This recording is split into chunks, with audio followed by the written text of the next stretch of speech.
Hello everyone, हम आज examination purpose से हमारे पढ़ेंगे साइकोलॉजी और इसका रिवीजन करेंगे हम फटाफट। सबसे पहला टॉपिक है साइकोलॉजी होता क्या है। तो इसमें मेन हमें याद करने वाली चीज़ें देखनी है कि हमें क्या याद करना होगा, कैसे याद करना होगा और कैसे लिखना होगा उसको।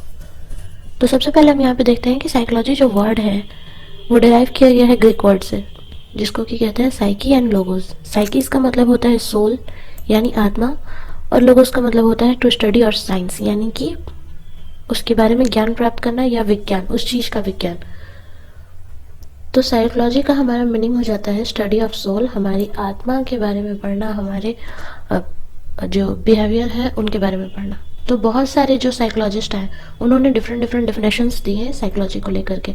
एनएल मुन ने कहा कि जो साइकोलॉजी है वो एक विज्ञान है, और जो इस विज्ञान को बहुत ही अच्छी तरह से समझता है, पढ़ता है, उसको साइकोलॉजिस्ट कहते हैं। और जबकि साइकोलॉजी एक विज्ञान है तो साइकोलॉजिस्ट एक साइंटिस्ट भी कहलाया जा सकता है। उसके बाद और भी कई सारे डेफिनेशंस हमारे साइकोलॉजी को मिले, जैसे कि study of soul, science of soul, science of mind.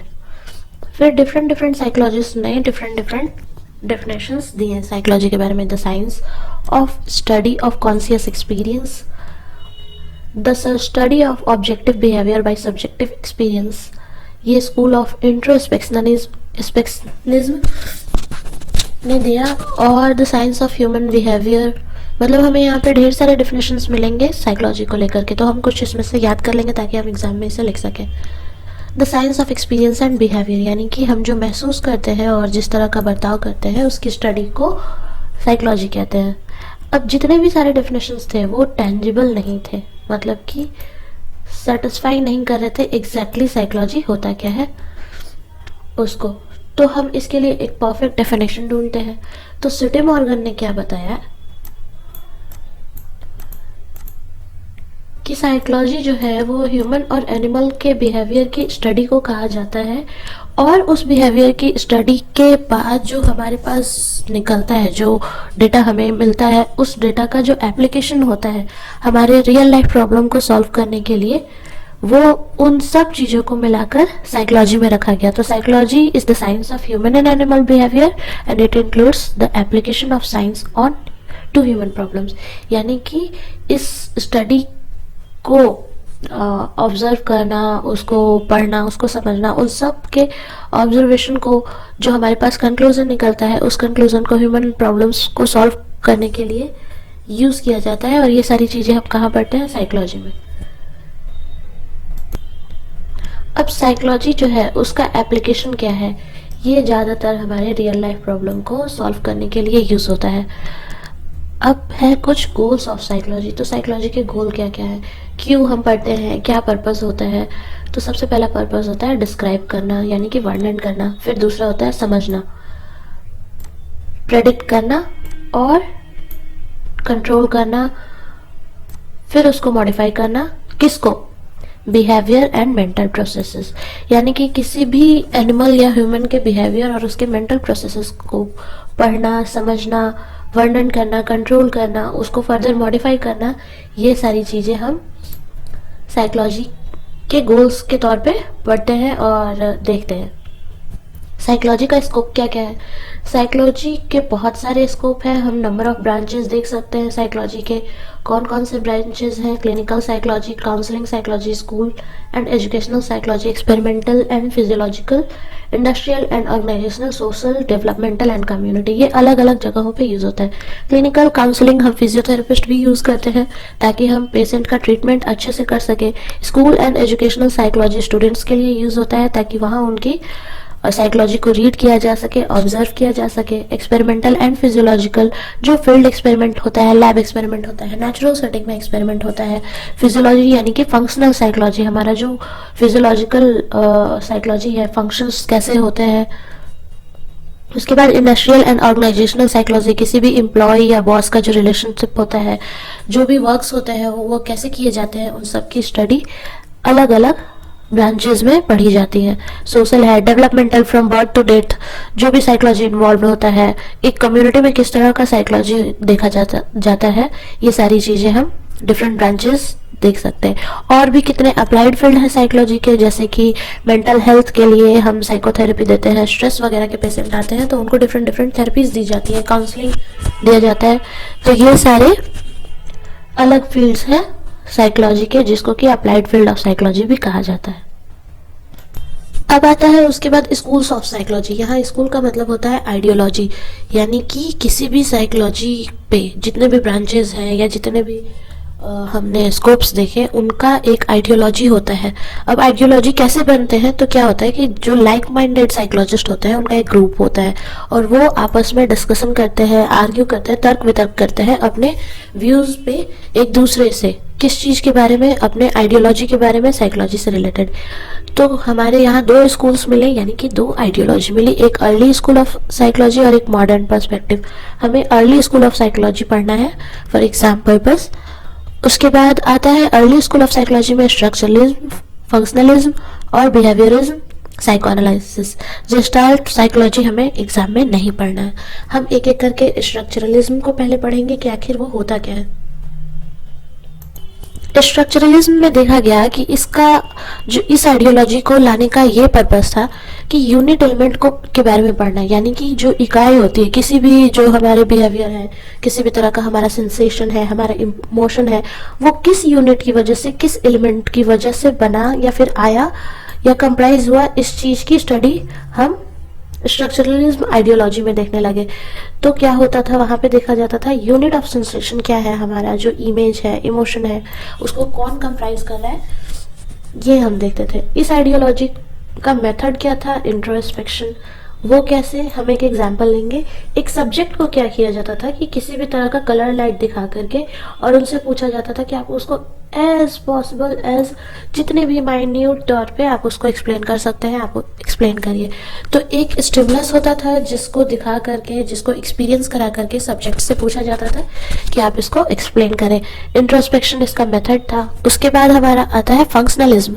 Functionalism word ही समझ में आता है कि फंक्शन के बारे में स्टडी कर रहे हैं। ये आइडियोलॉजी फंक्शन की स्टडी के लिए दिया गया। किन के फंक्शन की स्टडी, तो हमारे माइंड और हमारा बिहेवियर, वो कैसे वर्क करता है, क्या वर्क करता है, वो क्या करता क्या है, दिमाग और हमारा व्यवहार, दोनों के बीच में तालमेल कैसे होता है, दोनों का फंक्शंस क्या होता है, ये हम इन चीजों में इस आइडियोलॉजी में पढ़ते हैं।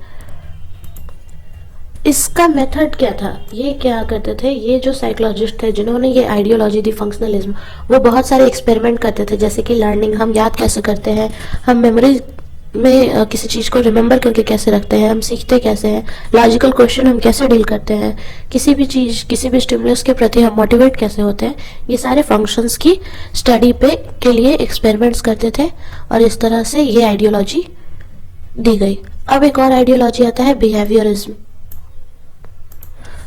बिहेवियरिज्म की जब आइडियोलॉजी आई तो उसमें कुछ पॉइंट्स हमें दिए गए कि हम कैसे उस आइडियोलॉजी को स्टडी करते हैं। तो उसमें हम क्या करते हैं, हम कई सारे जो एलिमेंट्स होते हैं, जो कंडीशन रिस्पॉन्स देते हैं, जैसे कि हमारा बिहेवियर है, जो हमारे कुछ लर्न बिहेवियर होते हैं, कुछ अनलर्न बिहेवियर होते हैं, जो हम पहले से सीखे होते हैं या फिर हम जन्म लेने के बाद उसको सीखते हैं। तो ये एम्फेसिस करता है हमारे लर्न बिहेवियर पे, सीखे हुए जो जन्म के बाद हम सीख रहे हो। ये रिजेक्ट करता है अनलर्न बिहेवियर को, ये इनबॉर्न या फिर इनेट बिहेवियर जो टेंडेंसी होती है हमारी, जो पैदाइशी जो हमारी टेंडेंसी होती है किसी भी तरह के बिहेवियर के, उसके एग्जिस्टेंस को ये डिनाई करता है। क्योंकि ये कहना चाहता है कि हम जो बिहेवियर मतलब कि बर्ताव, हम कैसे बर्ताव सीखते हैं, जन्म लेते हैं तो हम सीख करके नहीं आते। जब हम देखते हैं या किसी तरह से हम उस चीज़ को करते हैं, उस चीज़ में इन्वॉल्व होते हैं, उस चीज़ को सीखते हैं, लर्न बिहेवियर, तब हमें वो टेंडेंसी आती है उस बिहेवियर को शो करने के लिए। ये कैसे ऑब्जर्व किया गया है, इसको एनिमल बिहेवियर पे ऑब्जर्व किया गया। हम अपने खुद के बिहेवियर को स्टडी करके ऑब्जर्व कर सकते हैं, एनिमल के बिहेवियर को स्टडी करके ऑब्जर्व कर सकते हैं कि हमें इनेट बिहेवियर है या फिर लर्न बिहेवियर है। फिर आता है एक साइको एनालिसिस। ये भी स्कूल्स है साइकोलॉजी का, यानी कि आइडियोलॉजी है। साइको एनालिसिस में क्या कहते हैं, फ्रूड जो है वो कहते हैं कि हम जो भी करते हैं या हम जो भी सोचते हैं वो किसकी वजह से, वो किसी न किसी तरह का अर्ज या ड्राइव होता है, उसकी वजह से हमारे बिहेवियर और थॉट में चेंजेस लाता है। यानी कि कोई एक स्टिमुलस है, अर्ज है, या फिर ड्राइव है, नीड है, ये मोटिव है, कि कुछ भी वर्ड्स यूज किए जा सकते हैं। कोई एक स्टिमुलस है जिसकी वजह से हमारे अंदर ये फीलिंग्स आती है, फिर वो फीलिंग्स क्या करता है, हमारे अंदर एक्सप्रेशन डेवलप करता है। वो एक्सप्रेशन कहाँ दिखता है, हमारे बिहेवियर में, हमारे थॉट में, और इस तरह से हमारे अंदर चेंजेस आते हैं। तो ये साइको एनालिसिस एक्सप्लेन करता है। धीरे धीरे वक्त के साथ क्या होता है कि जो ओल्ड स्कूल ऑफ साइकोलॉजी है वो धीरे धीरे खत्म होने लगती है, डिसअपियर हो जाती है। फिर आता है मॉडर्न पर्सपेक्टिव। मॉडर्न पर्सपेक्टिव हमें एग्जामिनेशन पर्पज से पढ़ना नहीं है, लेकिन हम एक एक करके इसको एक्सप्लेन नहीं करेंगे क्योंकि हम ओवरऑल इसको देखेंगे। तो इसमें डिफरेंट डिफरेंट पर्सपेक्टिव्स हैं, इसमें भी बिहेवियरल पर्सपेक्टिव है, लेकिन वो ओल्ड स्कूल ऑफ आइडियोलॉजी जो थी, ओल्ड स्कूल ऑफ साइकोलॉजी जो थी वो उनसे अलग थी। फिर आता है biological perspective, cognitive perspective, social perspective. तो डिफरेंट डिफरेंट इसके आइडियोलॉजी हमें देखने को मिले जो कि ओल्ड स्कूल ऑफ साइकोलॉजी से अलग थे, यानी कि ये मॉडर्न पर्सपेक्टिव के अंदर आते थे।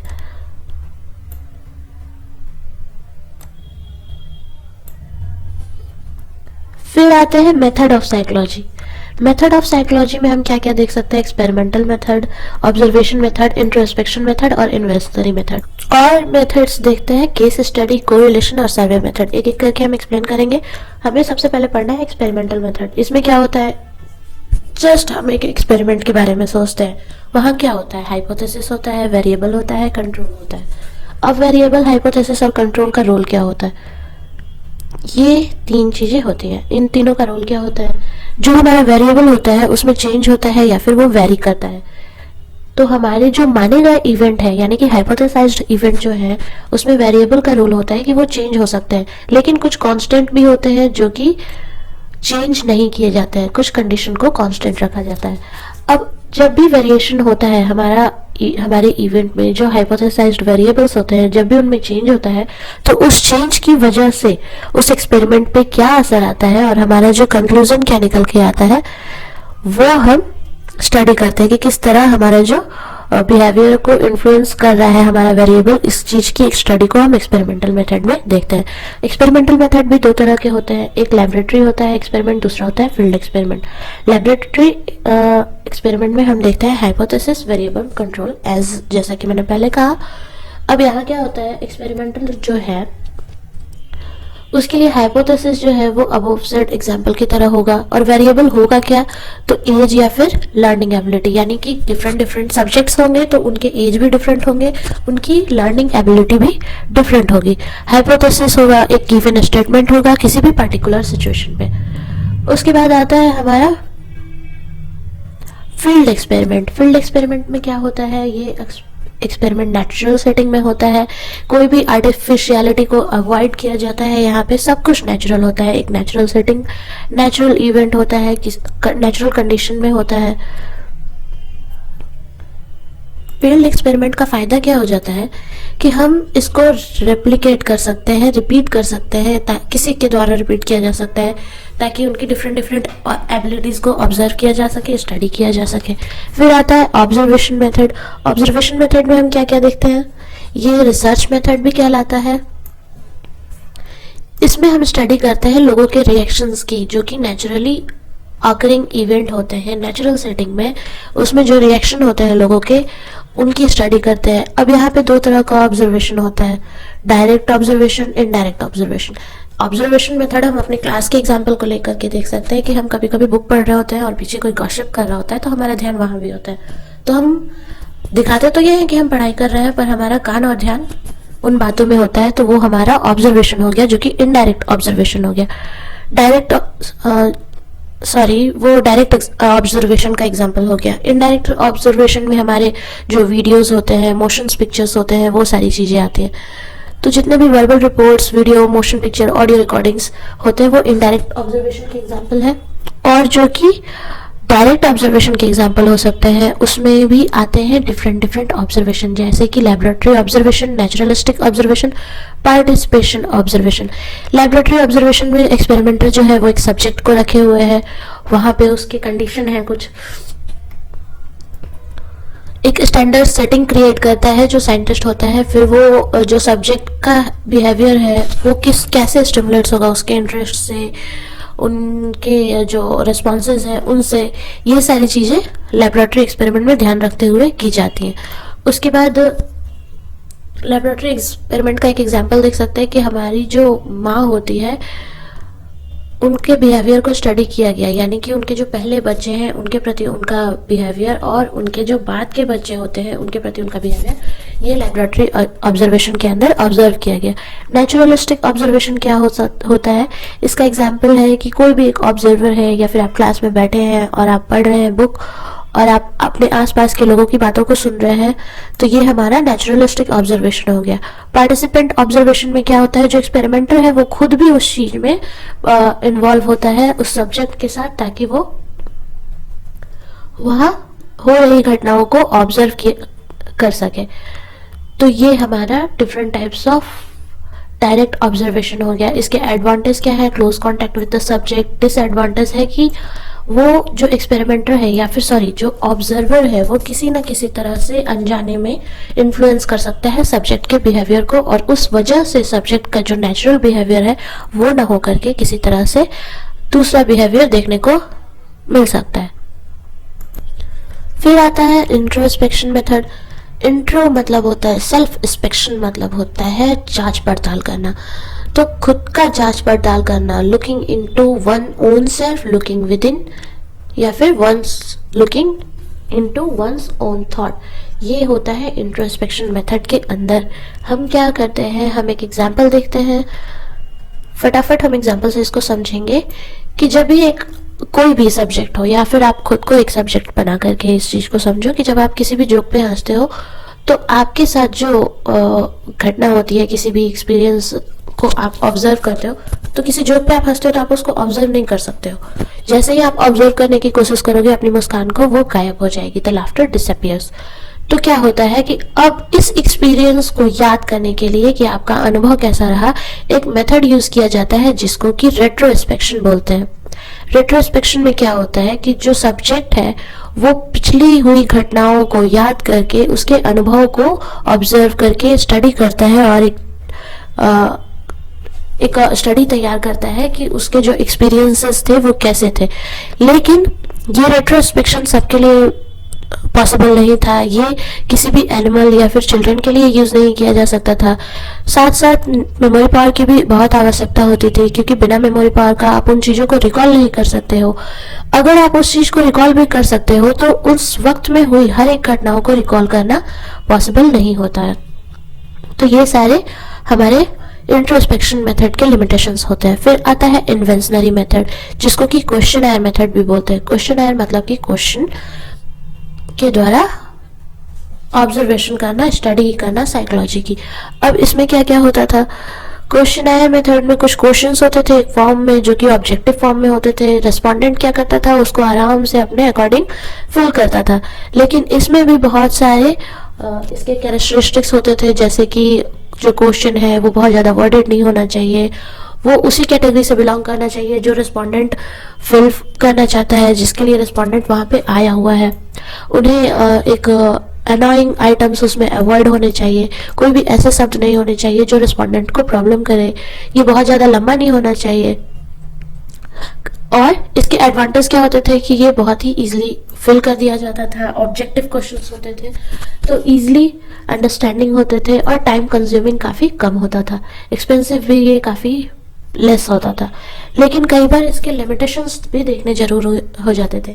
लिमिटेशंस में क्या क्या आते थे कि कई बार रिस्पोंडेंट जो है वो अपनी असली पर्सनालिटी के बारे में रिवील नहीं करना चाहेगा, कई बार वो कंट्रोवर्शियल क्वेश्चन का आंसर नहीं करना चाहेगा, वो ऐसे किसी भी बातों का जवाब नहीं देना चाहेगा जो कि उसके कंट्रोवर्शियल इश्यूज क्रिएट कर सके। ये अशिक्षित बच्चों या फिर महिलाओं या आदमियों के लिए यूज नहीं किया जा सकता था। तो ये सारे इसके लिमिटेशंस हो जाते हैं। चैप्टर 1 में हमें एग्जाम के पर्पज से इतना ही पढ़ना है। अब अगले टॉपिक में हम चैप्टर 2 डिस्कस करेंगे और फर्दर एक एक करके हम सिर्फ और सिर्फ एग्जाम के लिए ये सारे टॉपिक को डिस्कस करते जाएंगे और सारे इंपॉर्टेंट पॉइंट्स को भी अच्छे से याद करते जाएंगे। Thank you.